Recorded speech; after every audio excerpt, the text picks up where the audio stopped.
वर्तमान आप जानते जो 25-26 मसीहा बजेट जिते अर्थ नि 2,90,000 कोटी टंका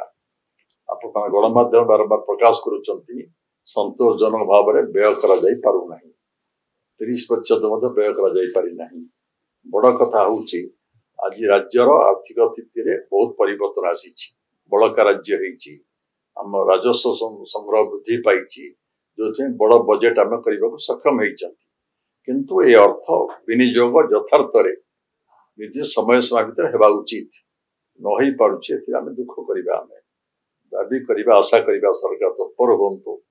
जिते अर्थ पाखे एक समय ओडिशार आर्थिक स्थिति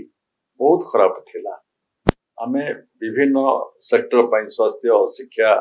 गमनागमन विकास पाई अर्थ दे पार नथिले आमे सबु दिग पाई अर्थ दिया जाई पारुची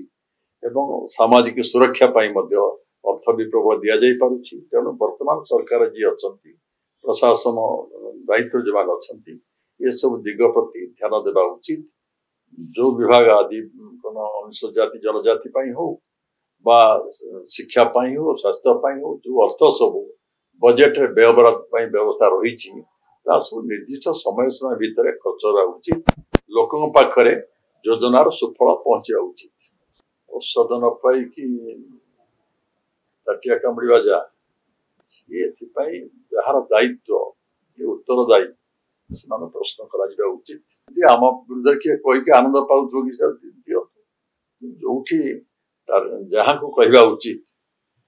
समालोचना करा जाऊ मु कहे समालोचना खाली जाए नहीं जी समालोचना कर शासन दृष्टि का आनुना कौन असुविधा कौट कौन हो जाए समालोचना करते सहज से प्रशासन दायित्व जो मैंने अच्छा दृष्टि के आनुना समस्ते समाजर कर्तव्य राजनेता रही सांबादिक बंधु मान भी अनेक जगह सामाजिक कार्य भल कर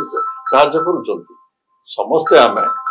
दुर्दिन किए पड़ी असुविधा किए पड़ी साहाय्य करवा समस्ते उचित प्रशासन दृष्टि आने उचित ये प्रशासन दायित्व अच्छा दायित्व बेसी आम दृष्टि की जी आसो विरोधी दल आम था सांबादिकता था सामाजिक सेवा था समस्ते सरकार जी अच्छा दृष्टि आने दरकार।